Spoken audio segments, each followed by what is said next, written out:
um excelente domingo para nós.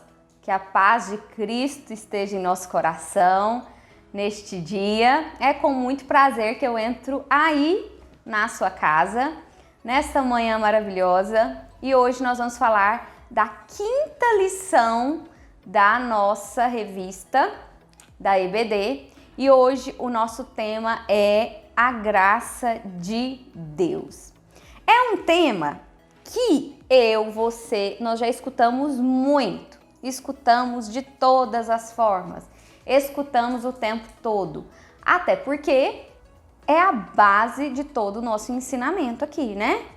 De tudo que a gente acredita está na graça de Deus, que veio em terra firme, que esteve entre nós. O próprio Cristo veio, foi um sacrifício vivo, para que nos trouxesse esse presente, a graça de Deus, a salvação por meio da fé. Então vou começar fiz essa introdução aqui para a gente entender da onde a gente parte. Mas o texto que vai estar no centro de tudo que nós vamos falar nesta manhã é em Efésios 2:8, e eu vou ler direto na fonte, na nossa Bíblia, que diz o seguinte: porque pela graça sois salvos, mediante a fé. Isso não vem de vós, é dom de Deus. Que maravilha, né? É uma promessa de que nós somos salvos, né? Que vai ter salvação por meio da fé. E nós vamos traçar aqui os objetivos da nossa lição de hoje. Então nós temos 3 grandes objetivos. Já adianto para você que vai ser uma lição um pouquinho maior do que de costume. Talvez ela atinja um tempo maior do que aquela que você está acostumada a ouvir. Então, o primeiro objetivo é ensinar acerca da graça salvadora de Deus. Então, nós vamos falar o que é essa graça salvadora, de como é, do que se trata. O segundo objetivo é a graça é dada para quem crer em Jesus. E terceiro, Deus reveste pela obra da sua graça. Deus nos capacita por meio da sua graça. E aí o texto de referência a essa lição, né, é em Tito 2:11. Vamos ler direto na fonte, de 11 a 14. Olha só. Porquanto a graça de Deus se manifestou salvadora a todos os homens, educando-nos para que, renegadas a impiedade e as paixões mundanas, vivamos no presente século sensata, justa e piedosamente, aguardando a bendita esperança e a manifestação da glória do nosso grande Deus e Salvador, Cristo Jesus, o qual a si mesmo se deu por nós, a fim de redimir-nos de toda a iniquidade e purificar para si mesmo um povo exclusivamente seu e de boas obras. Que lindo! Tá falando para nós que Cristo veio como essa obra caridosa para nos trazer a salvação.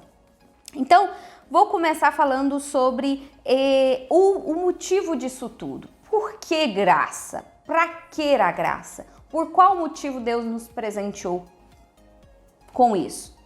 Nós somos seres muito limitados. A nossa mente, ela, por mais desenvolvida que seja, ainda assim é muito limitada se comparada à sabedoria divina.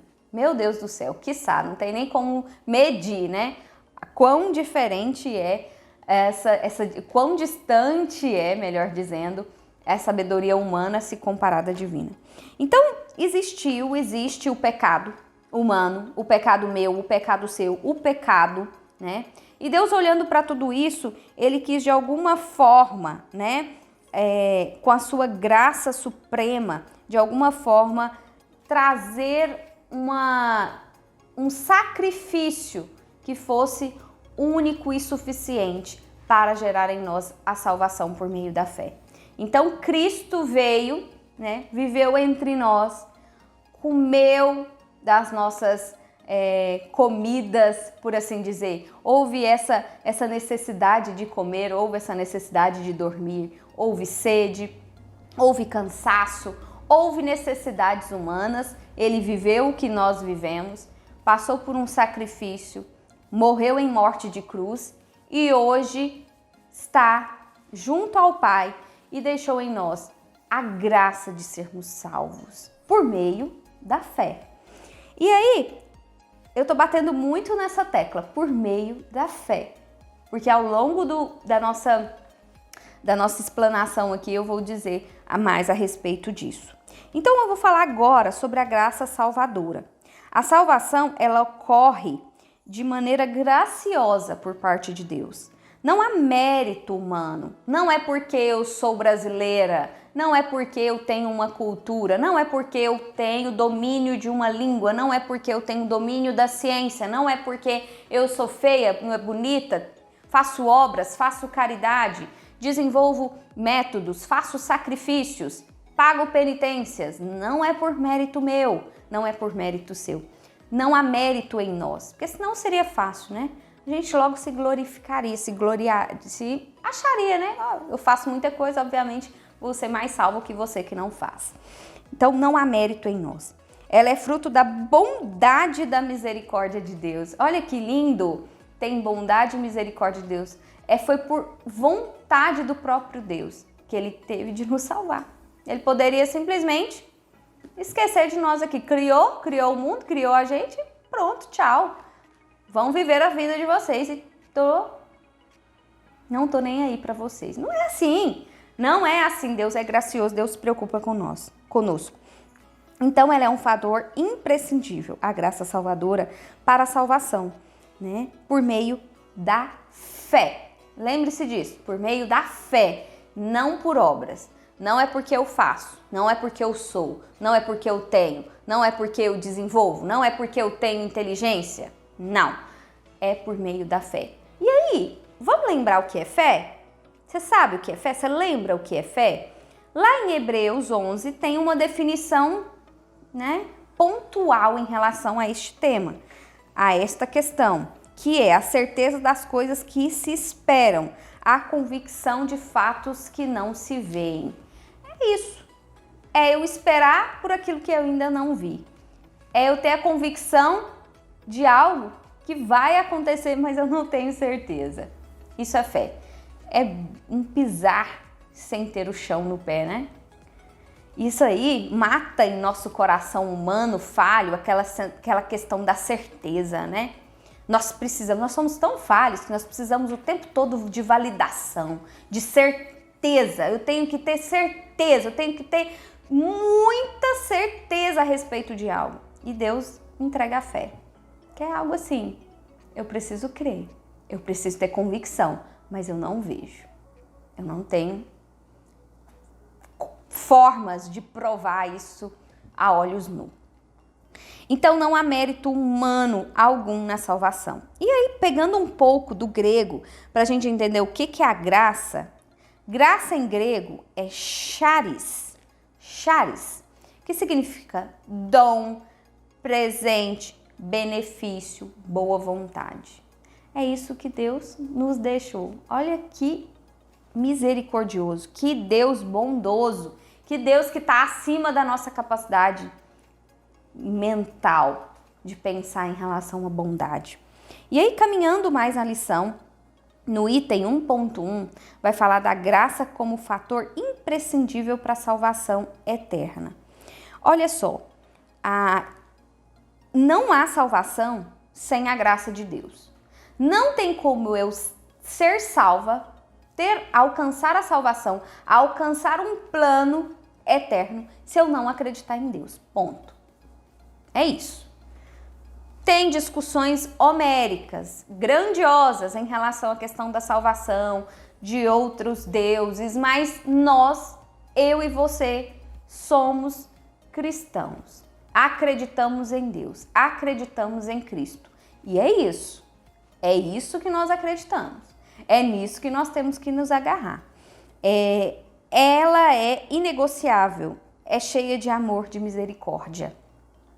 Não vivemos debaixo da lei. Ou seja, o que quer dizer isso, Priscila? Não vivemos debaixo da lei. A lei foi algo que os homens criaram.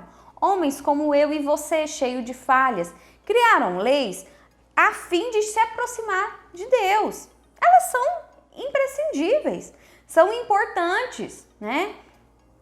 Nós, enquanto civilização, nós precisamos de leis, nós precisamos de direcionamentos, mas não é por meio da lei, ou seja, de algo que o homem criou. Não é por algo que o homem criou que nós vamos ser salvos, e sim pelo sacrifício de um único cordeiro, que é o cordeiro vindo de Deus, é aquela oferta que veio de Deus. Como lá em Hebreus 10, 12 está, Jesus ofereceu para sempre um único sacrifício. Houve apenas um único sacrifício. Não há necessidade mais de sacrifícios da nossa parte. Uai, se não há necessidade de sacrifício, então eu não preciso fazer mais nada? Eu não preciso me dedicar, eu não preciso jejuar, eu não preciso fazer nenhum tipo de desafio, ele me desafiar com Deus? Nada disso, não é isso. Nós precisamos sim mantermos como corpo, né? Como sacrifício vivo, como em Romanos 1, 2 está. O sacrifício agora é nosso, é eu e seu, é meu e seu, como sacrifício vivos. Hoje não se leva mais animais para sacrifícios, mas quem é o sacrifício? É eu e você. Como assim sacrifício? Como assim eu tenho que me matar? Não, não é isso. Não é que a gente vai se matar como levava um cordeiro, mas é matar as nossas inclinações terrenas, porque eu e você somos seres maus, somos seres inclinados. Inclusive eu vou falar um pouquinho disso lá mais à frente. Nós somos seres dotados de inclinações terríveis. Então, o sacrifício de nós mesmos é sacrificar para viver a vida com Deus, longe, ou ao menos vigilante em relação a essas inclinações. Então, a graça, gente, não é um valor monetário, não é o quanto eu tenho, o quanto eu sou, não é legalista, né? Não é porque eu estou ali cumprindo com uma lei. Não, não. É eu entendendo que Cristo é o único e suficiente. À medida que eu aproximo dele, eu me transformo, eu me torno alguém com características semelhantes a ele. Então, só para fechar essa questão da graça salvadora, que a gente vai entrar num outro ponto aqui, o que é de fato, então, a graça salvadora? O que é isso? Ficou claro? Vamos entender um pouquinho isso, vamos varrer mais esse assunto. É colocar à disposição de toda e qualquer pessoa o benefício da cruz. É a gente lembrar para o outro que a salvação ela vem a partir de alguém que pagou um preço alto, de alguém que pagou um preço de cruz, na salvação da alma, revelando assim o amor de Deus. Então o favor imerecido é uma dádiva de Deus, é um favor que quem merece, quem é digno, quem merece esse favor é um presente, é fazer algo para alguém sem nenhum merecimento. Isso ensina até como conduta de vida, né? Se Deus, o grande Deus, Criador, né? Criador do universo, Criador disso tudo aqui, fez um favor que nós não merecíamos. E a nossa conduta, né? E o nosso estar com os irmãos, e o nosso estar com o outro, e o nosso olhar para com o outro. Então, seguindo em frente, a salvação por meio da fé, ela acontece, como Paulo diz aqui. O apóstolo Paulo diz o seguinte, que a salvação ela vem de Deus, por meio da fé. O que de fato, em termos práticos, significa ter fé? Né? Falei o conceito ainda há pouco, mas em termos práticos, para mim e para você, o que é ter fé? Ter fé é ter uma condição de vida que me leva ao arrependimento. Se eu faço ações e aquilo não bate em nada dentro de mim, se eu faço ações que eu sei que são malignas, que são más, que são inclinações, que me deixam, né, parada ali sem um desenvolvimento e não me arrependo, uai, será que eu estou tendo uma conduta de fé? Será que eu estou acreditando mesmo que Cristo pode transformar. Então, é ter um arrependimento dos pecados, é entender que sem fé não tem como eu agradar a Cristo, não tem como eu agradar a Deus sem um movimento de fé, esse movimento de arrependimento. É necessário que se aproxima de Deus, é necessário que eu acredite que Ele exista. Ah, Priscila, mas eu conheço gente que não acredita em Deus e tem uma vida muito boa. Eu conheço gente que tem vidas muito boas e não faz nem questão de Deus, nem lembra que Deus existe. Tá bom, mas a nossa promessa enquanto cristão não é essa vida. A minha métrica não é o meu vizinho que tem um Porsche, que tem uma Ferrari, que vai 3 vezes na Europa. A minha métrica não é essa. Porque a minha métrica é a transcendência, é o que está depois. Esse cara está construindo o tesouro aqui, né? Então a minha métrica não é sobre ter, não é sobre obras.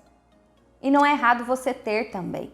Mas a questão é que não tem que estar aqui a nossa riqueza. Nossa riqueza tem que estar no céu. A nossa maior meta é o céu. Lembra quando a gente faz cursos por aí e pergunta suas metas para daqui 5 anos? Minha meta para daqui 5, 10, 20, 30 anos é o céu. A minha meta tem que ser essa. É por isso que Deus nos deixou a promessa, né, da graça, porque a nossa métrica, a nossa meta, o nosso futuro, a nossa eternidade não é aqui, é o céu. É a transcendência. Então, toda atividade nossa, ela vai depender da graça divina. Toda atividade, porque a nossa métrica não é aqui, a nossa meta, não é aqui, a nossa meta é o céu. E nós temos que aperfeiçoar, a ficar melhores para chegar no céu. A nossa melhora tem que ser em busca do céu. E aí, vou falar do terceiro ponto, do item desse primeiro aspecto aqui da lição, que é a salvação, ela não vem das obras. Olha só. É muito comum nesse meio nosso cristão, eu falo porque eu sou cristã desde quando nasci, então eu não conheço outro meio. É muito comum a gente achar por aí pessoas que acham que são muito boas, que são muito santas, que são muito, né, muito. Mas deixa eu falar algo para você, a nossa salvação, ela não está nas métricas do que eu sou capaz de fazer ou do que eu não sou capaz de fazer. Não é isso. Não é isso. Porque senão seria muito fácil, né? A gente rapidinho ia saber quem era salvo e quem não era. Sabendo que as métricas seriam pelas obras. A graça divina, ela é que nos salvará. Lá em Isaías 64:6 diz o seguinte, que nós somos como trapos de imundícia. Todos nós somos imundos. Olha que é isso, hein? Se a salvação veio para todos, e lá em Isaías, né, ele fala que todos nós somos imundos, então ele não tem em nós nenhum tipo de glória, de transcendência, nós somos seres carnais mesmo. E aí agora, eu quero fazer um parêntese na lição. O que eu vou falar aqui para você não está na lição, mas está no que eu estudei para trazer para vocês. Às vezes, nós corremos o risco de achar que nós somos muito bons, que nós somos muito competentes, que nós somos muito caridosos, que nós somos muito. E é importante, hora ou outra, nós fazermos um exame de nós mesmos e saber quais são as nossas inclinações. Por que eu estou falando isso? Porque quando eu sei aonde eu erro, quando eu sei aonde é a minha inclinação, quando eu sei aonde é o meu defeito, eu olho, lanço luz sobre isso e de alguma forma eu já começo a melhorar. Porque olha que ruim é viver uma vida cheia de pose, cheia de postura, onde eu não lanço luz hora nenhuma nos meus erros, nas minhas inclinações. Assim como uma bananeira de mentira, uma bananeira falsa não dá bananas, né? Esperar uma banana de uma bananeira falsa é o mesmo que esperar frutos virtuosos de alguém que só faz pose. Então, quem que faz pose não tem ações efetivas no mundo. Ele não acerta o alvo. É aquela pessoa que corre, corre, corre, tá parecendo que está correndo atrás do vento. Então, é preciso eu e você entender aonde é as nossas inclinações. E aí, eu quero dizer para vocês o seguinte, que existe 7 inclinações humanas. E eu fui atrás, fui estudar isso para trazer isso aqui para vocês. Não varia muito, né? Não tem mais do que isso. Eu e você temos essas 7 inclinações. Uns em um maior grau, outras em um menor grau, né? Mas todos nós temos isso dentro de nós. Querem saber quais são essas 7 inclinações? Vou contar aqui para você. Primeira inclinação humana é a inclinação da sensualidade. O que é isso? O que é sensualidade? Sensualidade não é o que você pensa por aí, não é o que você está pensando, eu imagino. Sensualidade é você perder o foco. Você perde o foco, você se perde. Você está fazendo algo e você perde o foco para outra coisa. Você está fazendo algo e aí você começa uma conversa ali com outra pessoa. Você está fazendo seu relatório do trabalho, aí você lembra do seu WhatsApp. Isso é essa inclinação. A segunda inclinação é o avarento. Conhece essa palavra? O avarento é aquele que tem tanto medo de perder o que tem, ele se agarra, ele vira um materialista. Ele se agarra em tudo que ele tem. Tudo que ele tem é dele, não é de mais ninguém. Ele não empresta, ele não dá, aquilo é tudo. Ele morre de medo de perder. Tem um medo tremendo de perder as coisas. Terceira inclinação, o preguiçoso. Existem 2 tipos de preguiçoso, que é o seguinte. Existe aquele preguiçoso fiel, a preguiça ao termo, que é o deitadão no sofá, que é o que só quer comer, assistir Netflix, ficar no Instagram vagando lá. Esse é o típico preguiçoso mesmo. Mas existe uma preguiça que nós chamamos de preguiça ativa. Sabe qual que é o preguiçoso ativo? É aquele que levanta cedo e que faz um monte de coisas, mas ele não conclui o que faz. Esse é um preguiçoso, porque para toda atividade ela tem uma linha, um começo, um meio e um fim. Se eu nunca concluo o que eu faço, eu não estou fazendo, eu não estou cumprindo com o meu dever. Eu estou sendo uma preguiçosa ativa. Faço e não concluo nada. O quarto é o guloso, o comilão. É aquele que come, não quer deixar para ninguém, não guarda, não divide, só ele come além do que é necessário. Ou seja, o guloso ele tem um erro matemático. Ele ocorre em um erro matemático, ele não tem a noção do que cabe dentro dele. Então ele quer comer, quer só colocar para dentro, né? Cuidado. E o quinto, a quinta inclinação é o nervoso. Eu vou batizar ele de nervosinho. Sabe o nervosinho? É aquele que é impaciente com os de casa, é impaciente com o irmão, é o impaciente com o marido, é o impaciente com a esposa, é o impaciente com os filhos, é aquele que grita, é aquele que quer ter razão, é aquele nervosinho. Mas aí na rua, ele é um cordeirinho. Sobre as injustiças da rua, sobre uma questão que ele está vendo lá fora, ele se cala, ele passa pano, ele tá tudo certo. Tá adiantando esse nervosismo todo dentro de casa e na rua? Não se posiciona? O sexto é aquele que é o mais difícil de se declarar. É aquela inclinação que quem tem, que se eu tenho, se você tem, a gente silencia. A gente tem vergonha de declarar essa inclinação, que é a inclinação da inveja. O invejoso, ele quer aquilo que o outro tem e ainda por cima, ele se declara um vitimista em relação a Deus. Ah, não, mas Deus não me abençoa. Deus não olha para mim. Deus não se agrada de mim. Deus, olha olha o meu vizinho, olha o meu irmão, olha a conquista do fulano. Ele coloca todo mundo como um excelente conquistador de coisas, menos ele. Um vitimista. O invejoso é um vitimista. E coloca ainda Deus na conta. Olha só. E o sétimo, para encerrar esse assunto, é o soberbo. Sabe qual que é o erro do soberbo? O erro do soberbo é ele achar que ele é suficiente no mundo. É ele achar que a opinião dele conta muito. Que a visão de mundo dele é uma visão muito adequada. Que o que ele pensa é muito certeiro. Que a forma dele agir é a forma mais correta. E que inclusive Deus tinha até que, sei lá, consultar ele. Porque Deus está até perdendo e não consultar eu com as minhas opiniões tão boas e tão definidas e tão adequadas. Este é o soberbo.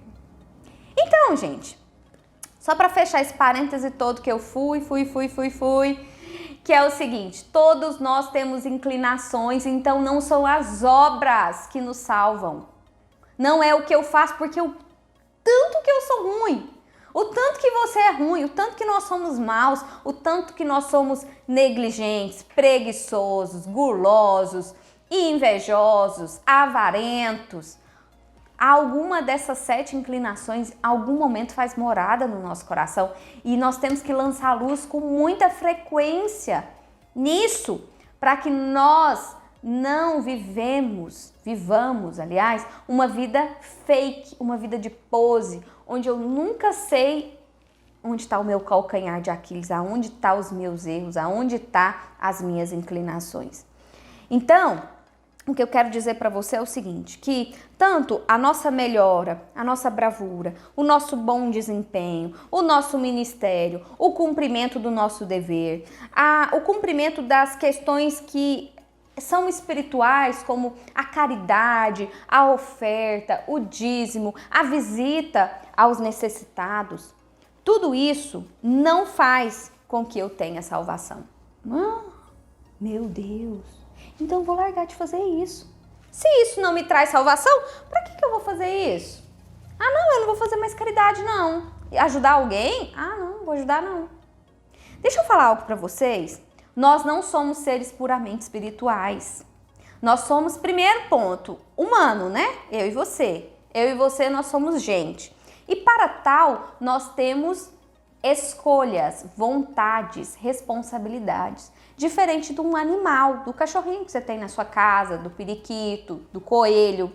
Um coelhinho, ele não tem uma história, ele só tem o hoje. Ele não tem o ontem nem o amanhã, ele tem o hoje, ele tem o que ele vai fazer agora, no seu presente. Nós não, nós temos o ontem, o hoje e o amanhã. Nós temos um trecho, uma história para chamá-la de minha, para chamá-la de biografia. Então eu tenho que fazer jus a isso que me foi dado, que foi uma história. Então eu não tenho que viver como um animal que só vive o momento agora, o presente, o instintivo. Me dá vontade disso, eu vou lá e faço. Me dá vontade daquilo, eu vou lá e faço. Eu quero isso, eu vou lá. Ei, nós vamos viver que nem animais instintivos assim? De forma alguma. Nós temos que viver como seres humanos que buscam a transcendência, que buscam o céu. E para tal nós vamos nos aperfeiçoar. Então é importante sim a generosidade, a caridade, o olhar ao outro, a bravura, a coragem, a disciplina, o foco. É claro, mas isso não vai garantir em mim salvação, mas vai garantir em mim uma conduta humana. Uma conduta de pessoa, de gente. Então, a graça de Deus, ela não é em caráter de obras, de bens materiais, de dinheiro, mas ela é um caráter gratuito, sem contrapartida. Não tem nada que eu possa fazer para Deus para pagar isso. Não tem nada, não tem barganha alguma que eu faça com Deus. Deus, se eu fizer tal coisa, eu vou ter o que de volta? Com Deus não funciona a barganha. Com Deus não. Não. Com Deus não. Com Deus não tem barganha. Com Deus tem presente. Tem generosidade. Com Deus tem entrega. Tem sacrifício que reverte em graça. Então, como seres, né, limitados que nós somos, nós não conseguimos pensar nisso. Caramba, como Deus supremo, grandioso, Pai da eternidade, dono do tempo, dono disso tudo, traz em nós, eu e você, seres tão pequenos em comparação ao universo. Quem sou eu? Um pó, um grão de areia. Ele se preocupar comigo e com você. Olha a importância que Deus dá para um indivíduo, né? O indivíduo é importante para Deus. E aí nós vamos tratar do segundo ponto da nossa lição, que é a graça capacitadora. A graça que traz capacitação. A graça que traz para nós a capacidade de habilidosa que temos, né? Quando Deus nos chama, Ele nos chama sabendo que vai nos capacitar. Porque Deus não tem prazer em encontrar pessoas prontas. Ele tem prazer em capacitar, Ele tem prazer em ensinar. Deus, sobretudo, é muito pedagógico, né? Ele é um ser muito do ensino, né? Do vem cá, deixa eu ensinar. Então, ninguém pode fazer alguma coisa no reino de Deus que não for capacitado por Ele. O reino de Deus, como o próprio nome diz, é dele. Então, para fazer algo dele, eu tenho que ser capacitado por Ele. Fazendo uma alegoria, um exemplo aqui pra gente, se eu for entrar numa grande multinacional, eu tenho que ser capacitado pelos diretores, pelos funcionários, por toda a equipe, para me entender da dinâmica ali, para mim começar a executar as minhas atividades. Claro que isso é um exemplo bem pequeno, mas se eu quero trabalhar, desenvolver algo para o reino de Deus, eu vou ser capacitada por Ele. Ele vai me capacitar, ou seja, Ele vai entregar para mim habilidades. De que forma, Priscila, que Deus entrega habilidades? No meu dia a dia. Quando eu me vejo, estou fazendo algo que remete ao reino de Deus. Quando eu me vejo, eu estou tendo mais paciência, mais generosidade. Eu cumpro com o meu dever, eu faço sacrifícios, eu tenho força, eu sou fortalecido. Isso é Deus nos capacitando, né? Devemos, de modo irrepreensível, ter um bom testemunho. O que quer dizer isso? É claro que Deus nos capacita, como eu acabei de dizer, mas nós temos que ter também bom senso, né? Bom senso, nós somos seres conscientes. Eu sei muito bem quando eu erro, até porque a nossa consciência ela nos acusa, né? Claro, se eu sou uma pessoa que eu tenho todas as faculdades mentais boas, eu sei exatamente quando eu erro. A consciência me acusa. Eu fico ali pensativo naquilo que eu fiz. Então nós temos que ter uma conduta irrepreensível, ter um bom testemunho para aqueles que estão de fora, para aqueles que não são cristãos, olhar para a gente e falar: caramba, que pessoa que tem uma conduta interessante, uma postura generosa, uma postura que enxerga o outro sem julgamento. Isso é caráter de Cristo. Isso é Deus nos capacitando. E também nós temos bom senso, não nos colocando em situações embaraçosas. E sobretudo, como diz aqui na lição, nós temos que ser vigilantes. A vigilância, ela é para nós como um ingrediente imprescindível para o bolo, né? Não existe bolo sem ovos, não existe crente sem vigilância. Nós precisamos estar vigilantes. Já que Deus me capacita, eu também tenho que entender o que me cabe, o que não me cabe, o que é, o que não é para mim fazer. Nós somos seres capazes de fazer escolhas, de chamar as coisas pelo nome, de ser responsáveis, né? Nossa maior arma é a vigilância. A graça, ela não anula de nós nossas responsabilidades. Até porque, meus amigos, eu e você, nós vamos sentar numa mesa diante de Deus, lá no nosso dia do juízo. É claro que vai ser passado a limpo ali as nossas ações. Diante disso, nós temos que ter responsabilidades em relação ao nosso fazer. A quem eu sou? A que tipo de homem e mulher que eu estou sendo? A que tipo de atitudes eu tomo? A que tipo de acordos eu cumpro? A que tipo de deveres eu me comprometo a fazê-los, né? Então a graça, ela é como esse combustível, essa força para o cumprimento dos deveres.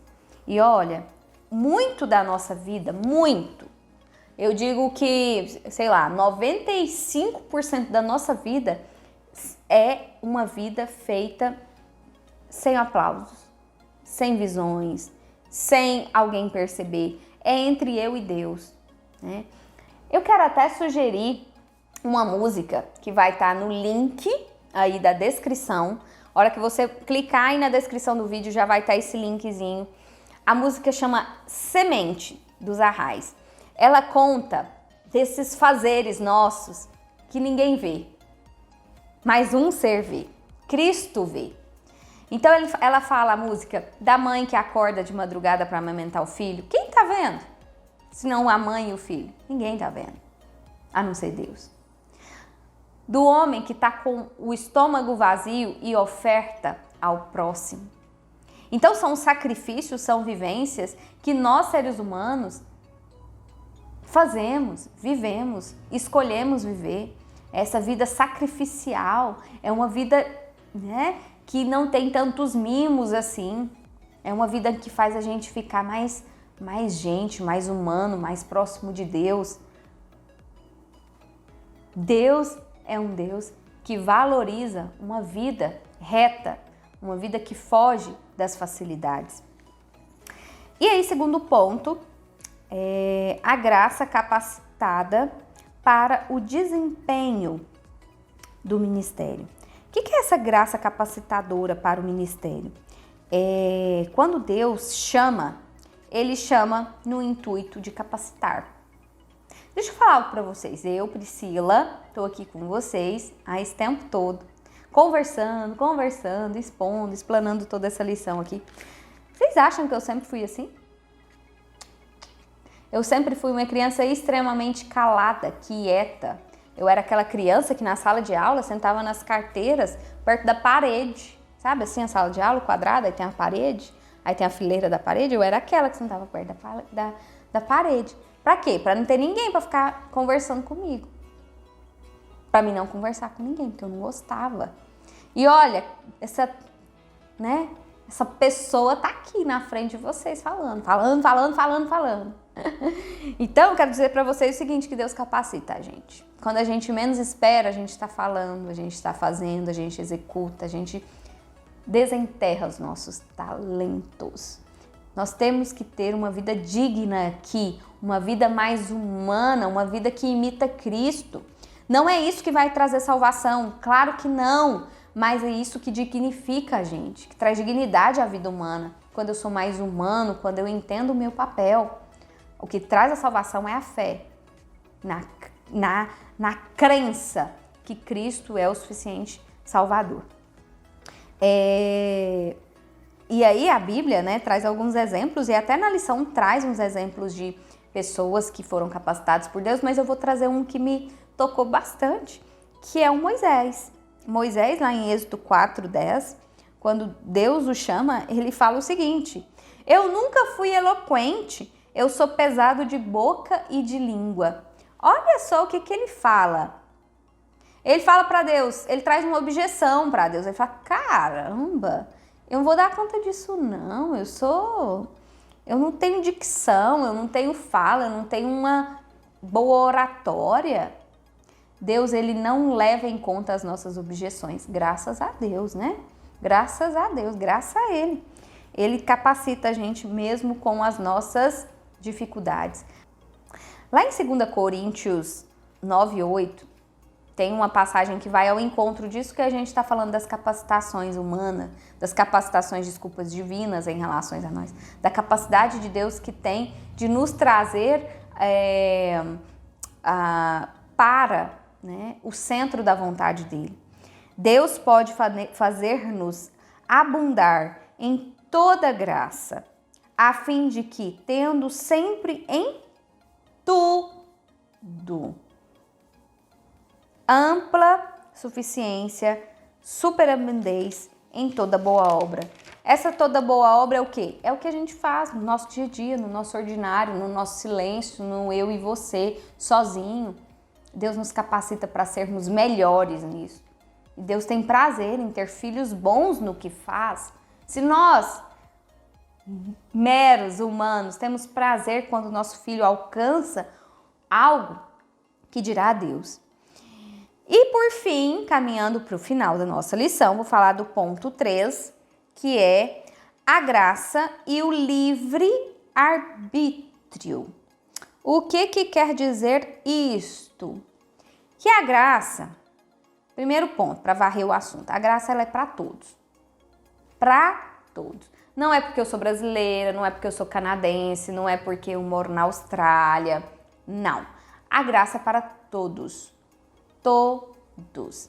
Só que, vou falar de uma passagem aqui. Lá em 1 Timóteo 2,4 diz o seguinte: o qual deseja, lembra dessa palavra, que todos os homens sejam salvos e cheguem ao pleno, conhecimento da verdade.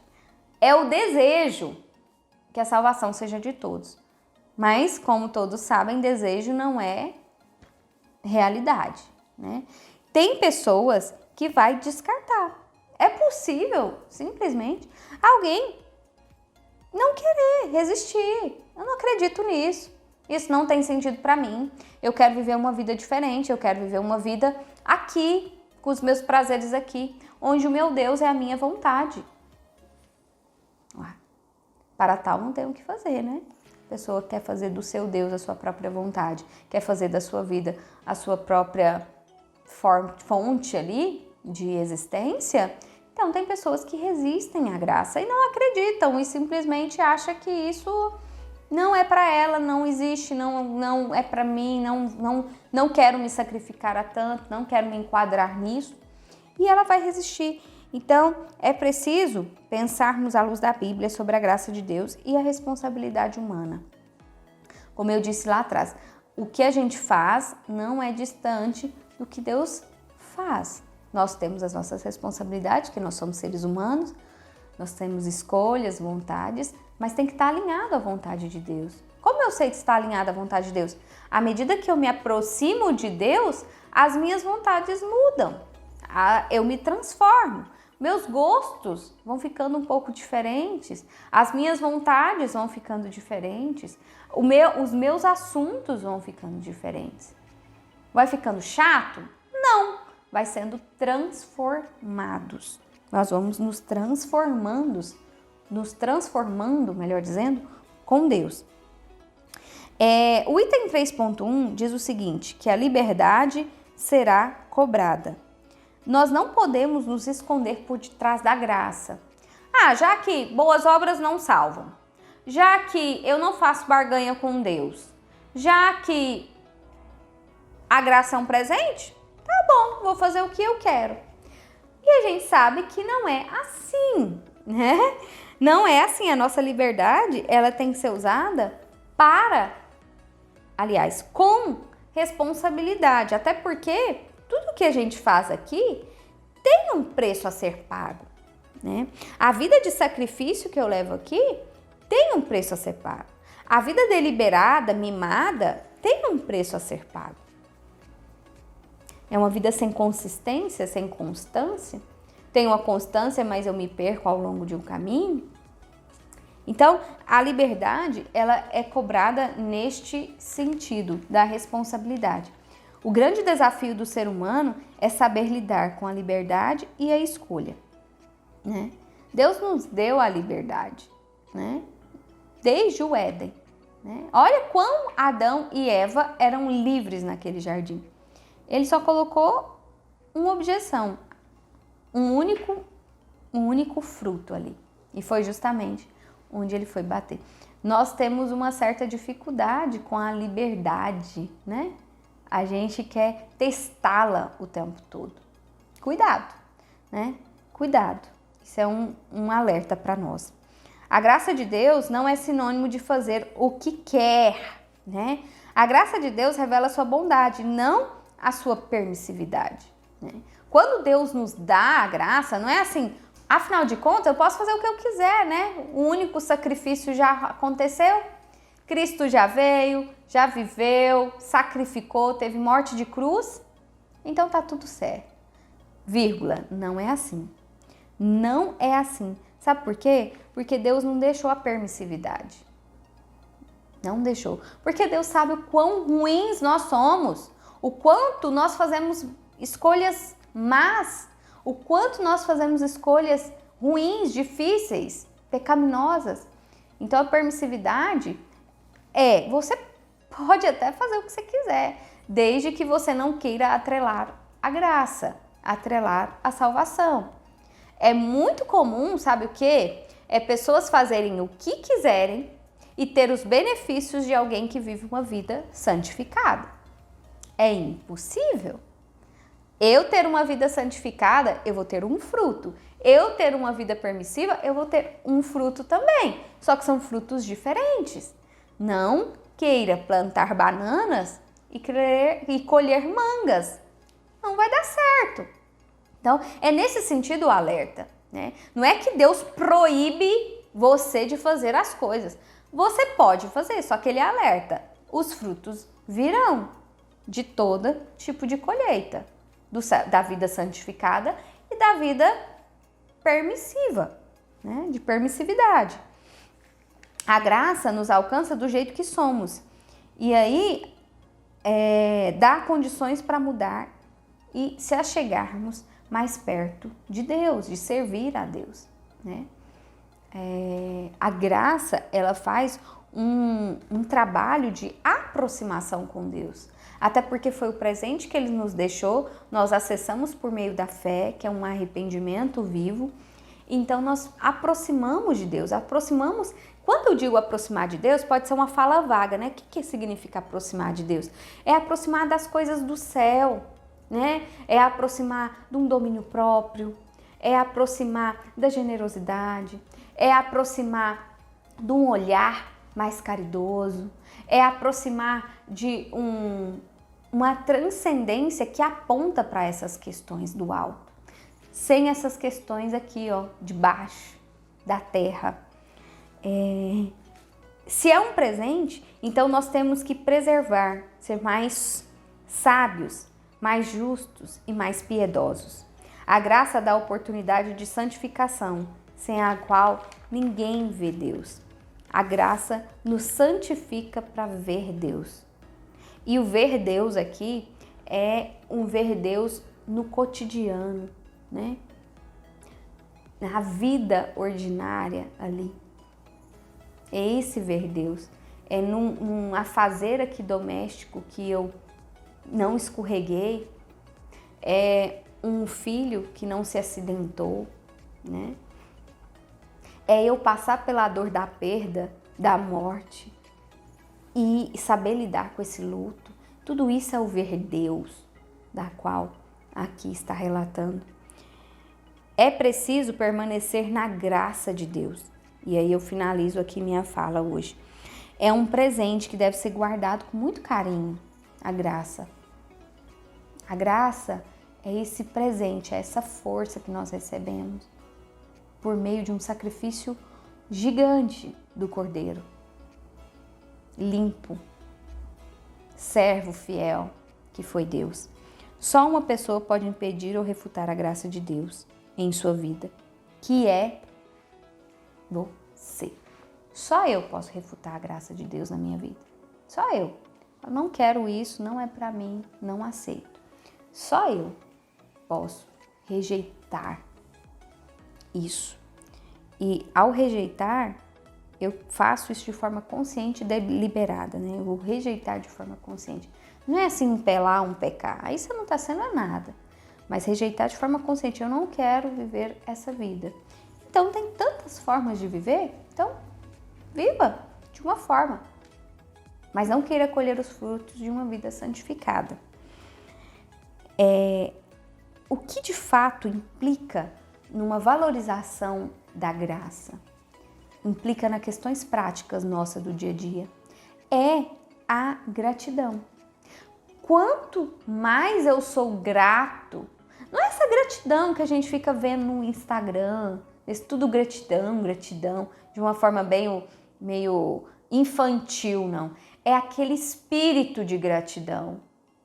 É aquele eu ter hoje e ser grata, e eu passar a dificuldade e ser grata, é eu saber que Deus está comigo no barco, assim, tendo ou não tendo, com plenitude ou sem plenitude, com felicidade ou sem felicidade, com alguém ou sem alguém, com filho ou sem filho, com família ou sem família.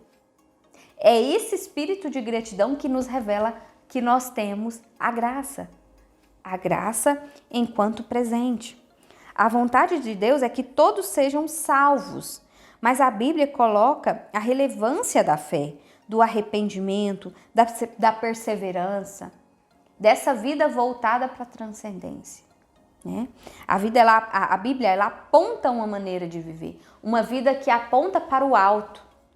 Temos diversas formas de viver, né? Uma vida voltada para as questões terrenas, uma vida voltada para as questões dos animais, uma vida voltada para as questões do niilismo, que é aquela vida mais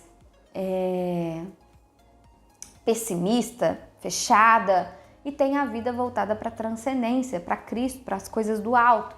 E é esse modo de viver que a Bíblia aponta. E para fechar mesmo, para a gente encerrar esse domingo, essa manhã, vou concluir com vocês da seguinte forma, que a graça ela não escolhe pessoas, então ela não escolheu a Priscila, ela não escolheu você, ela não escolheu o seu amigo, seu irmão, sua mãe, seu vizinho. Ela não escolhe pessoas, ela não alcança um grupo especial, aquele grupo de pessoas ali não é alcançado por isso. Mas toda a humanidade é alcançada pela graça, toda a humanidade tem acesso. Não é um negócio que é um segredo, que é uma chave, que é um método de 7 passos. Não, toda a humanidade tem acesso, porque Cristo esteve aqui conosco. É Ele que foi o intercessor, que foi o cordeiro que morreu por nós. Porém, quem desfrutam são aqueles que creem no Filho de Deus. É você que acredita que teve um Filho de Deus, que nasceu de uma mãe terrena, que viveu aqui nessa terra os dilemas da vida humana e o recebem como um único e suficiente Salvador. Então, a graça divina, ela vem para esse tipo de pessoa. E nós, enquanto uma vida grata, com espírito de gratidão, mostramos para as pessoas como é essa vida cristã verdadeira. Quero aqui agradecer você que esteve aqui comigo até este momento. É uma lição um pouco densa, eu acredito, mas muito valiosa, né? Muito valiosa. Esse tema da graça mexeu muito comigo. Essa semana eu fiquei estudando, relendo, entrando em contato com Deus e o quanto isso me fez bem. Eu espero que tudo isso que me fez bem aqui chegue no coração de você também que está aí. Quero desejar a você uma excelente semana. O mês está começando, mais um mês de maio. Eu espero que a gente tenha um mês muito gostoso, de muitas surpresas, que nós possamos vencer cada vez mais os desafios com força, com determinação e sabendo que jamais, em hipótese alguma, independente do que eu faça, eu não estou só. Deus é comigo, Deus é com você. Um forte abraço e até mais. Tchau, tchau!